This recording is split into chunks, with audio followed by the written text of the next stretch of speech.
everybody, and thank you for joining us on another edition of Sunday Unpacked. This is Monica Walmsley, and I'm here with Pastor James. How are you Hello. today?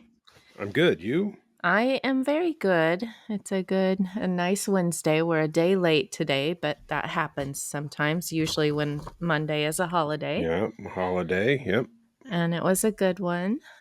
So today we're going to discuss Sunday's sermon, the story of God's love, a people, and Exodus 19, where Moses is given the law.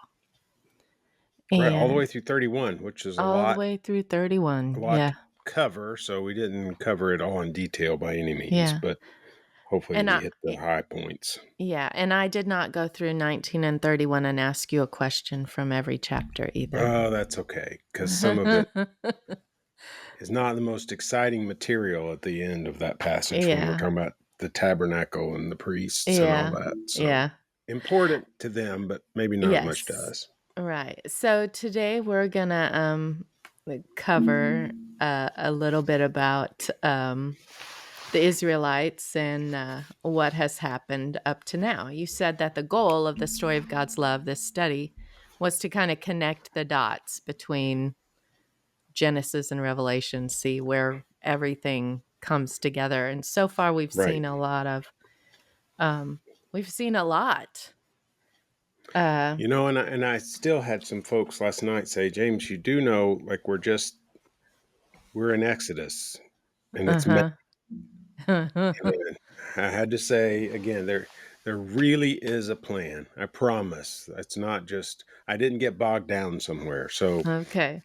we Uh, will not cover every story or even every main character. We'll jump from Moses and the people of God, and then the next thing we'll do is David. So we'll skip a okay. good bit of material, but Yeah.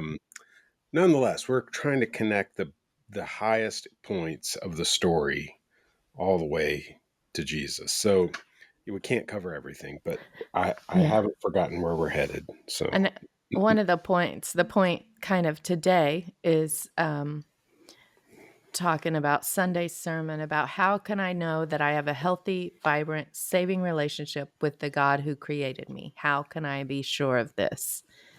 But studying the Israelites, I think, can give us a really good, I don't want to say a good feeling about ourselves because it's not about us. It's about knowing that God loves us no matter what.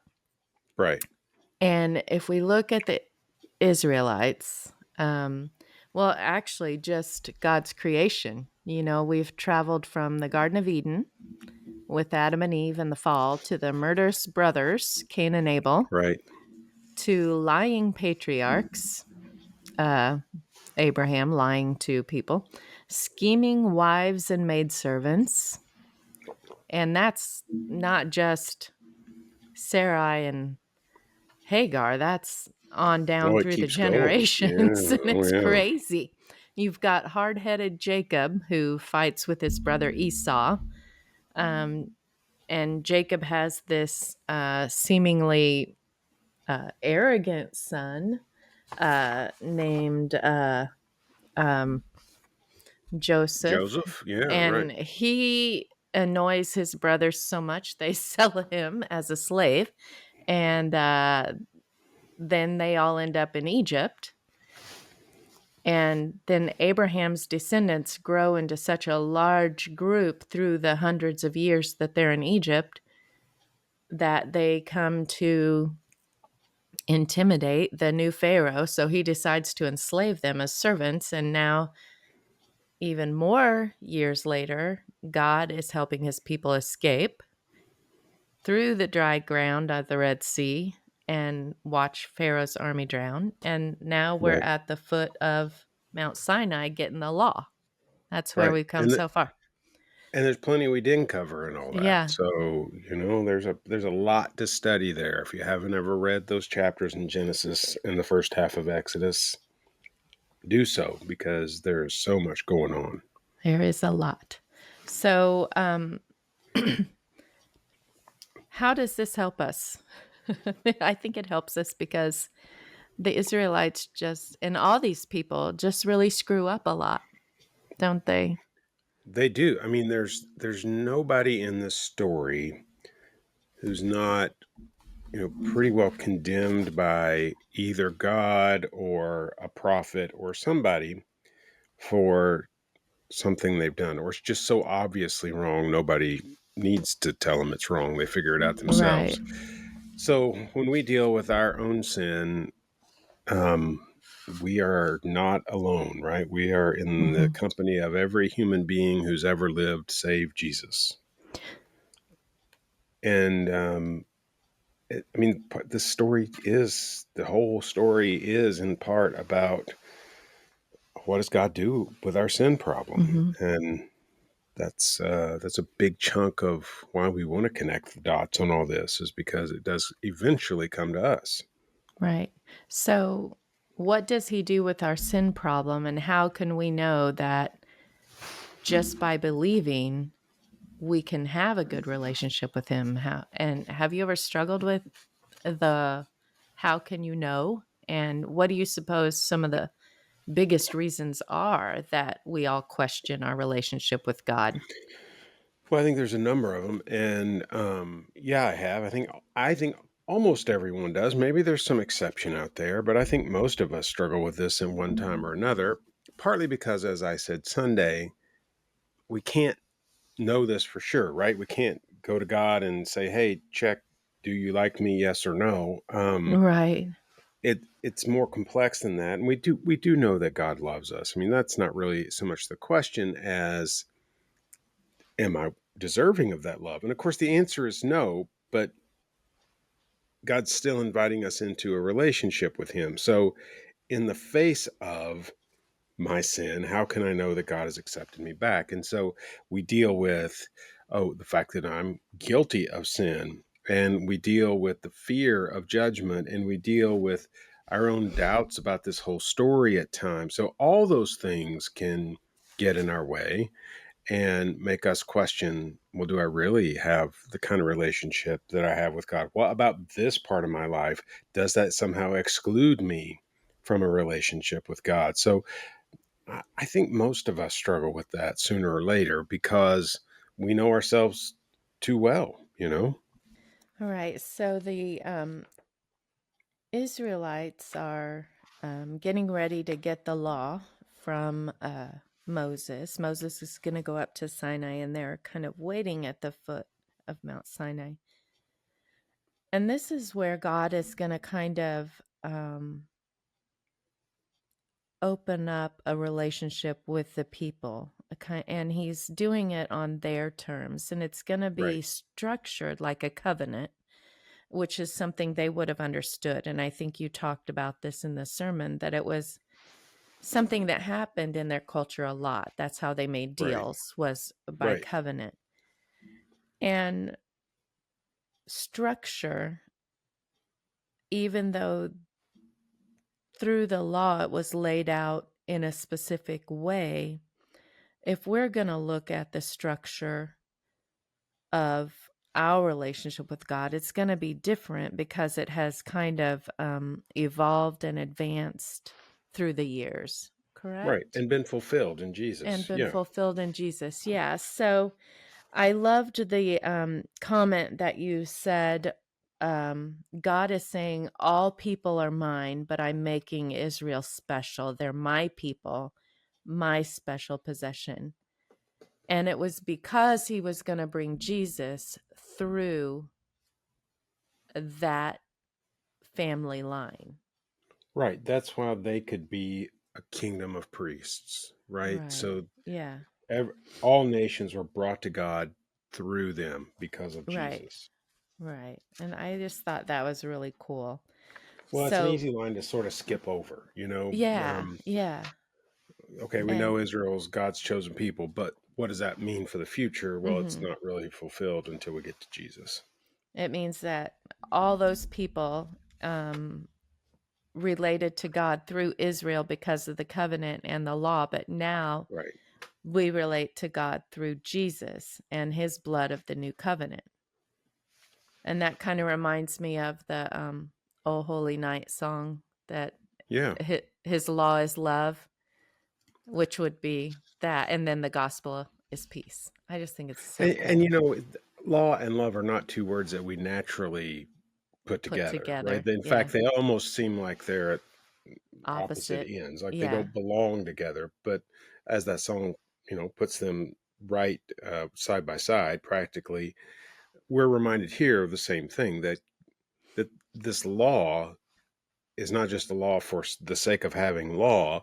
It grows out of the covenant. It's an expression of the covenant. So the law is almost superfluous if you don't have the covenant first, because that's how God relates to his people, how he calls them to himself. And then the law is, okay, what does it mean to be God's people? How do we act like God's people? What are the signs that we're God's people? So this is, I would say, in some ways more about covenant than law, not to minimize the law, but just to remind ourselves that the covenant's the most important thing. Yeah. The covenant is the most important thing, and the covenant is because of God's love for us. Yeah, the covenant's the relationship. Yes.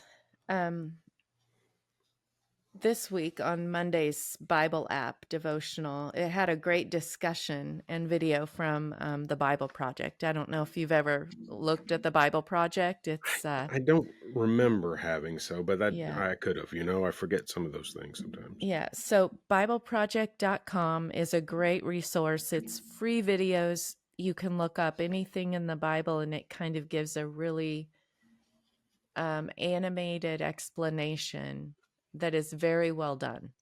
And Hmm. they have one, their newest video is called The Exodus Way, and it takes you with the Israelites from slavery in Egypt through the Exodus and then um, on through to the New Testament, explains how Okay. Jesus is um, the new way, he's the way to freedom. He's Yeah.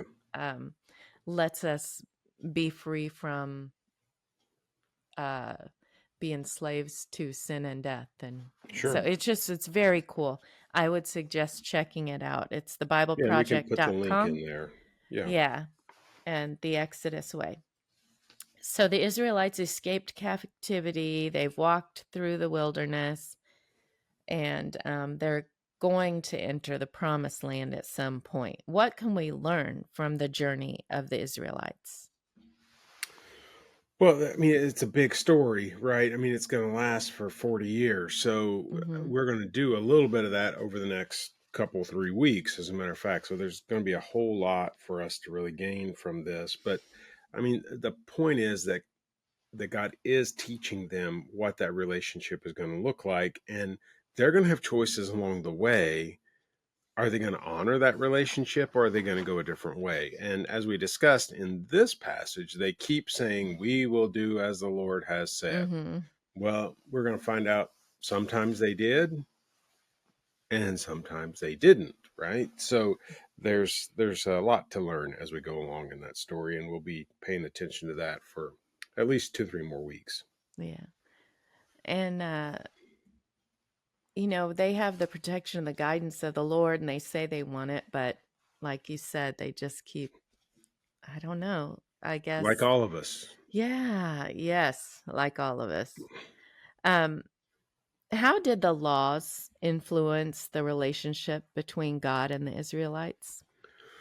Well, as I said, I mean, the covenant is the basis for the Hmm. relationship, but the law is in some ways the expression of that relationship. How do we act like God's people? So it really was an outward demonstration of, okay, we are God's chosen people.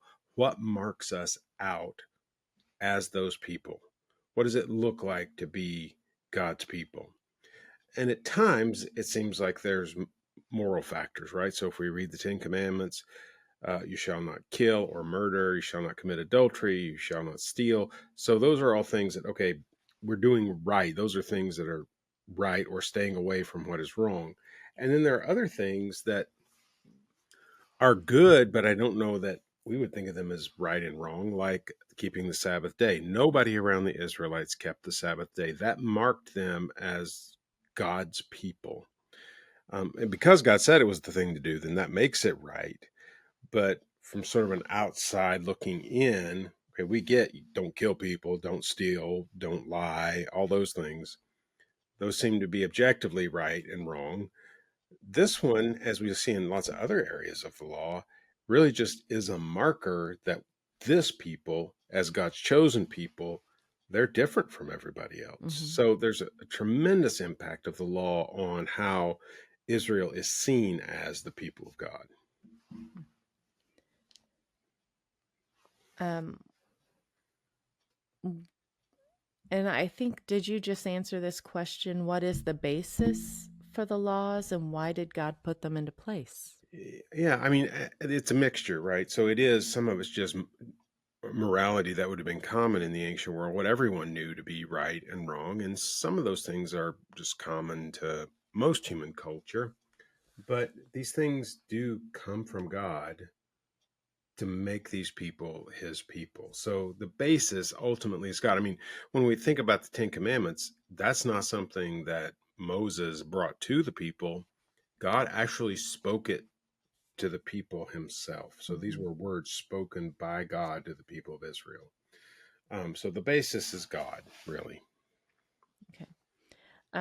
Exodus 20, verse 6 says, showing love to 1,000 generations of those who love me and keep my commandments. So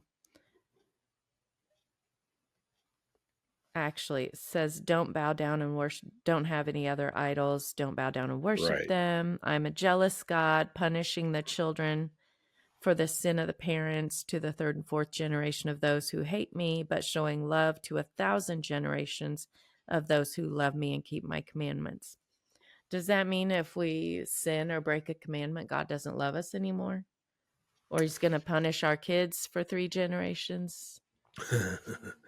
um, I think um, that verse is an expression of God's grace and mercy, actually, Hmm. because he's saying, you know, if we think about the punishment for sin, it only lasts a short time, 3 or 4 generations, but God's incredible love and mercy lasts for 1,000 Hmm. generations. That's good. So it's not, okay, well, I did something wrong, so God doesn't love me anymore and I'm cut off. What we find is that God's mercy is pretty overwhelming because God keeps giving people chance after Mm. chance after chance after chance that really is undeserved. And we will see that at work this coming Sunday when, Yeah. you know, just within weeks of saying, we will do as the Lord has asked, the people are ready to jettison those first 2 commandments without even thinking about it. And well, what is God going to do? Well, we know he didn't strike them all dead because they continued to head toward the promised land. Right. So God's mercy is powerful in this story. Yeah, it is. Um, how does this love and the covenant promise of blessing differ from human love that we know and experience in our lives? Well, it's God's love, so it's perfect in a way that our love is not. I mean, our love is always is as good as love is. Our love is always flawed. And at times, if I mean, all of us know ourselves well, at times our love is selfish, right? I mean, it's Hmm. about what it does for me, not what it does for the other person. Whereas God's love is always good, always true, always faithful. It does never fail. So, as much as I love my family, there are times when I've done stuff that I had to apologize for because I messed up. So we know that about ourselves, but we know in contrast that God is always faithful to his promises, that God is always faithful to his covenant love. So his love is different from ours in that it's perfect in a way that we can never achieve as much as we may want to. We just Hmm. don't get there. Yeah. Is God's love and his laws about controlling behavior? Well, I think the people of Israel always had free will. Hmm. And even at the outset of this covenant, I mean, when they say, we will do as the Lord commands, they could have said, no thanks. Hmm. So it's that's why I think free will is so important throughout the Bible, that human beings are given the opportunity to choose obedience. So it's never forced. God does not force the people of Israel. In fact, if God were forcing the people of Israel to obey, the story would go a very different way than it goes. Right. But he Very true. allows them to choose either right or wrong. So I don't think it's about controlling. I think it's about God inviting, but not controlling. And I think if we kind of do a quick recap of the chapters that we missed, just, I mean, like a really quick one, we're going to see that the Israelites choose wrong They actions do. and behaviors over and over again, even though in their hearts they say, yeah, we want to follow the Lord. We want to follow the Lord. Right. We'll do whatever God says. When it gets uncomfortable, they start grumbling and complaining and whining. Right. And do we do that too? I know I Oh do. my. I Yeah, know, I'm sure like, I do. I I mean, can, yeah. So if we just want to kind of look at these chapters not covered on Sunday morning, chapter 14 of Exodus, uh, there was a miracle was given after they idealized their former days as slaves. Um, that happens so and often they, in these stories. yeah, They go back and say, "Oh, Moses, you're the one who led us out of slavery, and we were better off in slavery. It was right. better. We had better Yeah. food, we had better water, we had better everything." Uh-huh. Over and over, he gets that grumbling and I complaining know. that Yeah. slavery was better than freedom in whatever way. So Right. it's like a refrain that just echoes all the way through the Right. story. And yet God miraculously took them through the Red Sea on dry I ground. know, And right, then chapter 15 is all praise from Moses and Miriam, and right. they're singing their songs. Chapter 16, they're all grumbling and complaining because they don't have Again, any food to eat. right. And so God provides manna. And then they start complaining about the manna. So he provides quail. And they Yep. start, they're just grumbly, complaining people. Chapter 17, they're going to travel as the Lord commands. And then they're grumbling about no water rather than trusting the wonders that God has performed before them. And It's a remarkable little detail that they're saying, "God, we don't have the water we need. Um, you're not dealing with this problem." And which God are they talking to? They're talking to the God who can control the whole Red Sea, right? yeah. When you talk about a God who's Lord over the waters, he walked them through on dry ground through this great sea, and now they're Mhm. worried that God's not in control enough to provide water for them when they need it. And Mhm. it's easy to criticize, and yet I know how many times have I done things, very similar. God's provided, and then the next thing comes along, and I'm wondering, is God really going to deal with that? When He's shown Himself to be faithful over and over. He is faithful. He is so faithful. I love what happens next in chapter 17. The Israelites are facing a battle against the Amalekites, I believe. Yep. And God tells Moses to hold up his staff, and the Israelites will be victorious. So, as long as Moses holds up his arms and the staff that God gave him, the Israelites are victorious on the battlefield. But when his arms lower, they start losing. So, what happens?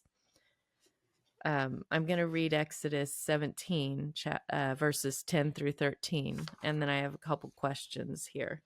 So I have to flip back to that. And this is such an important part of the story. I think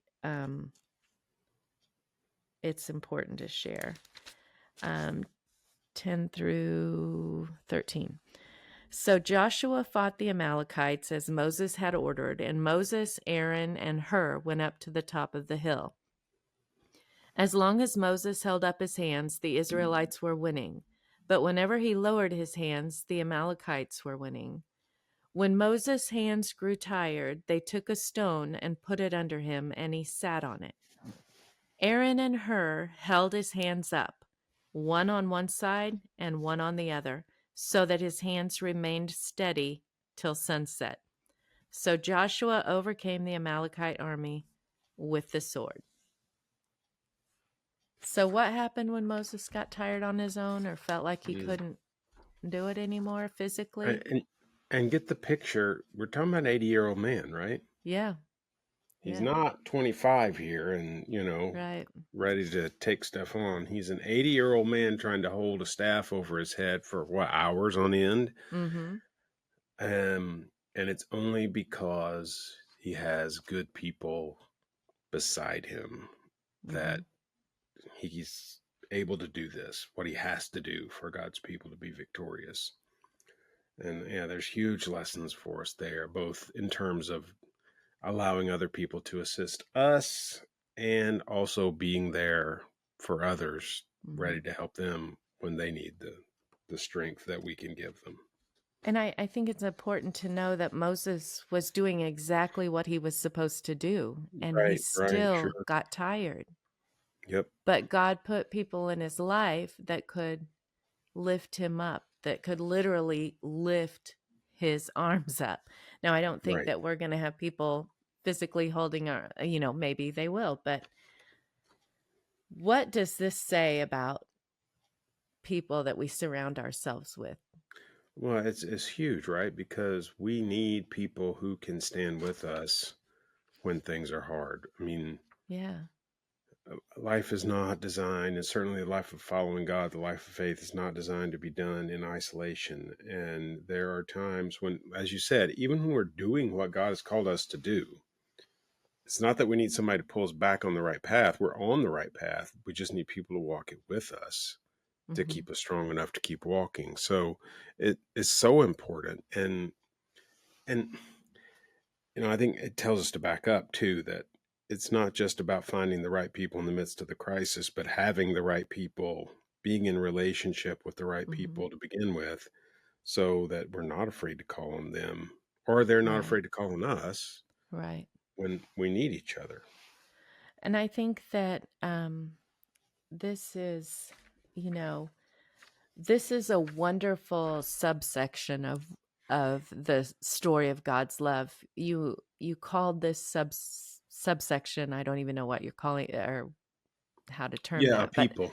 a people. We are called individually, but we're called to serve as a people. Right. A people.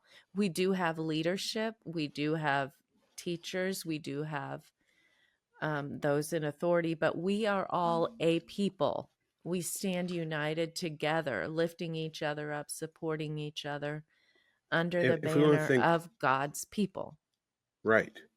And if we want to think about that in terms of moving into the New Testament, I mean, we talk about the church, but what that word means, the Greek word is ekklesia, and it means the assembly, right? So it's the Hmm. people who are assembled together. Like, Right.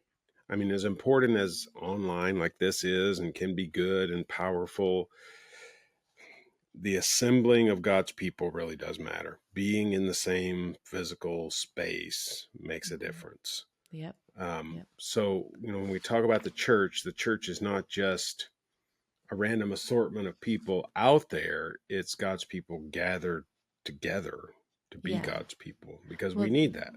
the physical presence of someone Hmm. supporting you through a difficult moment, a difficult diagnosis, a difficult circumstance, a difficult whatever. It's I think it is invaluable. I think it's a way that God shows his love for us Right. through the people around us and I mean, a how we phone can call's show. fine, Yeah. but the presence of another human being is a Hmm. different thing Yeah. entirely. All right. So let's get back to Moses in chapter 18. He's reunited with his father in law and his wife. And his father in law is a priest, correct? Right. A priest A of Midian. Midianite. Yeah. Yeah. If Moses is reunited with his wife, that means he's not. been with his wife. Why did he send his wife away? Well, we don't know. What we do know is that his wife is Midianite, right? Hmm. So she's Yes. a different people. And we know when God called Moses from Midian to come back to Egypt, God was calling him to a dangerous situation. I think he knew that. And he had to wonder whether his wife, who is not Israelite, would be welcome among the Israelites during this sort of turbulent time in Egypt. It was dangerous for them. And it may be that Moses just knew that the best thing was to keep his family safe. I mean, another piece of this is Moses was going to be completely occupied both while in Egypt and then bringing the people out of Egypt with leading this people. And he may not have had the time that he really needed to, lead his family in the right way during this time. And they were better off with Jethro, the father and the grandfather, because of the demands of what Moses was dealing with. I mean, we don't know all the ins and outs of the dynamics. I'm just, Right. reading between the lines on what the basics of the family that we do know. But we do know at this point that they are reunited. And he's his father-in-law, of course. He's there, and I think I want to summarize Exodus 18:13 through 18, where Moses is sitting as judge for the people and sitting around from morning till evening, and all the people come and tell him their problems, and he's just kind of being judge and playground supervisor, if you will, Right. solving all Right. their little problems. And Moses is saying, well, I do this because the people come to me to seek God's will. And when they have a dispute, I take care of it. And Moses' father-in-law says that, this isn't good. You're going to wear yourself out. You need Right. to get some people to help you with that. You can't bear this burden alone. So, what are some points you think we should take from that? Oh, I mean, it's such a good lesson on leadership and even our spirituality in terms of knowing our limits and um, knowing what God expects of us. And clearly, Moses felt such a burden for these people that he allowed himself to be overburdened with it, Right. and which was a detriment to him, but it was also a detriment to them because it was a job that was really too big for one person. And so it wasn't good for him, but it wasn't good for the people either. And this is another lesson that this person with an outside perspective could come in and see that like immediately, like here's a problem that Moses was not seeing because he's so close to it and has Right. such strong feeling about it all. So all those things point to the fact that we need wise people in our lives to help us identify things like this that need to be corrected. We need to listen to those people. We need to have people that we can turn things over to when the burden becomes too great for us. I mean, there's just so much in that one chapter, and it's Yeah. it's a shame we can't cover everything as we're walking through this, as we talked about earlier. But we just didn't have time to cover chapter 18, and it really it's worthy of some study. It's a really good story. Yeah. And again, not only was Jethro, Moses' father-in-law, an outsider, he was not Israelite, and yet he No, was able to, and God used him. he did. Um, and the people that Moses was surrounded by, again, were looking to his best interests and to the interests of God. So I think that is really cool that Yeah, it's a great story. we can't close off who God will use Right, or when or how. right. So,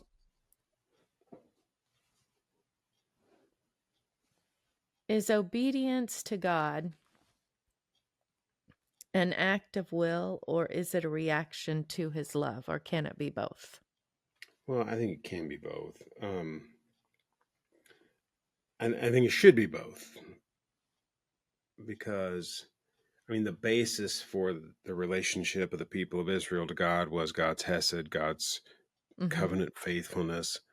And certainly that continues. I mean, we don't have that word in the New Testament because New Testament's a different language, but the concept is certainly there.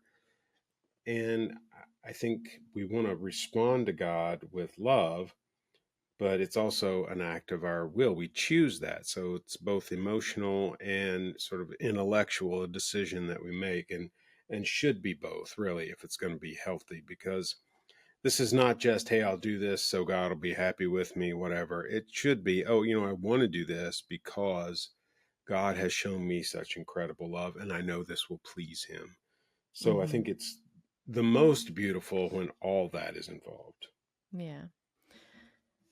So God does continue to show the Israelites his hesed, his love throughout their journey, and they obey sometimes and don't sometimes. Does the heart behind the act of obedience matter as much as being obedient? Well, I think it does. And I think you see that as the Old Testament moves on and you see God say things like, I want obedience over um, sacrifice, right? Sacrifice, yeah. So, as important, and God's not saying I don't care about sacrifices that I've asked you to make, but He's saying, listen, what I want is that your heart is in the right place so that you're obeying me because you want to, because of the relationship. And we'll see that further develop throughout the Old Testament. So I think, God wants us as a human being, which means heart, soul, strength. We've talked about that language already as Mhm. we've moved along. And so, yes, God does want our action, but He wants something within us too. And so I think Right. all those things are tied together, I or think, should be. yeah. And I think, speaking of heart, soul, and strength, I think Moses in chapter 18 was a really good example of, when or 17, when Aaron and Hur were lifting up his arms. And Yeah, then when in 18, when his father in law says, hey, look, you're going to wear yourself out, right, Moses was giving everything he had. He right, even didn't have his wife and children with him so that he could focus on what he had, because let's right. face it, sometimes our families do need to come first, or Sure. not come first, but sometimes that is our immediate focus. And I think Moses' father-in-law gave him really good advice on how to do that. And I just feel like obedience and Moses' love for God and his obedience toward God after being so afraid to step out in the beginning. I mean, this is not the guy who said, Yeah, that's right. send someone else, you Somebody know? else. Yeah. Um, and I want to ask, how did God deal with the uh, inconsistent love and obedience of the Israelites on their journey? Did he give them Well, as much grace as he did Moses at the beginning, when Moses was like, send somebody else? I think so, and we'll hold that a little bit because we're going to talk about that Sunday. Oh, okay. Um, because chapter 32 is really about just that. So, Okay. and beyond. It's not just chapter 32, but we will talk about that. But I think Okay. God is amazingly faithful to His people, even though they turn their back on Him many, many, many times. Yeah. So my next two questions, I think we'll skip and save them for next week. That was, why did he not Okay. give up on them? And why does he not give up on us? Yeah. So that'll be for next week, right? Yeah. Yeah. I mean, Okay. of course, the short answer is because He loves us, right? Right. But Right. there's more to that story, so we can talk about that. Okay. I'm Yeah. so excited. Yeah. So, biggest takeaway from this lesson for you, what has it been? I think it's that I I really believe that God wants us to be confident in our relationship with Him. I Hmm. mean, He did not create this relationship for us to needlessly worry about it our whole lives. Right now, that's not to say, oh, we can just do whatever we want and God won't care. That's not what I Right. mean. Um, but if we do put our faith in Him and we do look at the terms of what He's asked us to do and we pursue that in our lives, we shouldn't sit around worrying about this. We should be Right. confident. And I think that's what First John's all about, is wanting the people to be confident in their relationship with God. Yeah. I think that's a good thing to remember, that his law is love and his gospel is peace. His Yeah, right, law is um is for us. It's for our right, protection, for our good. It's because he right, loves us and wants to keep us um as a people that can honor him. right. You He's know, we always can calling us back. reflect him. Yeah. And I just think that's so good. And not that his love and his and when I say, we talked about the heart of obedience, the heart behind our acts of obedience. It doesn't mean that we don't have to be obedient just because we don't want to be. Correct, It's correct. that's not a license to just be a little brat. It's not. Right. His love should be respected and honored, and his love should instill in us a desire to please him, a Yeah, desire to obey, right? to You know, I mean, obey, a desire to be like him. yeah, And I think that's what it's about, that it inspires love and that it inspires peace. And agreed. I love that you quoted John 3:16 and 17, that Sunday, for God so loved the world that he gave his only son, that whoever believes in him should not perish but have eternal life. For God did not send his son into the world to condemn the world, but to save the world through him. And then I wanted to look at the love chapter because, I miswrote the title Sunday when I was taking notes. The title of the sermon was Law, and for some reason I wrote Love. And Well, that would have worked. I So know it'd it be just, okay. I know it just, but I thought I want to do a part of the love chapter. Yeah, 1 Corinthians 13. Love is patient, love is kind. It does not envy, it does not boast, it is not proud. It does not dishonor others. It is not self seeking. It is not easily angered. It keeps no record of wrongs. Love does not delight in evil, but rejoices with the truth. Love always protects. It always trusts. It always hopes. And it always perseveres. Love never fails. that's And right. this is the love that the Father has for us. Right. So It's good. all covenant love for us. That's right. Yeah, so good. So I'm looking forward to next week. I want to encourage anybody that has questions between now and then or after Sunday's sermon to go ahead and send them in to us. You can email them to questions@taylorvillechristian.com. You can text them to 404-565-4498. And you can fill out your questions on the Connect card and put them in the offering plate. And that's all I have for today, Pastor. How Okay. about you? That sounds good. Yeah. All right. Well, we'll talk to you all next week and have a wonderful, wonderful rest of your week.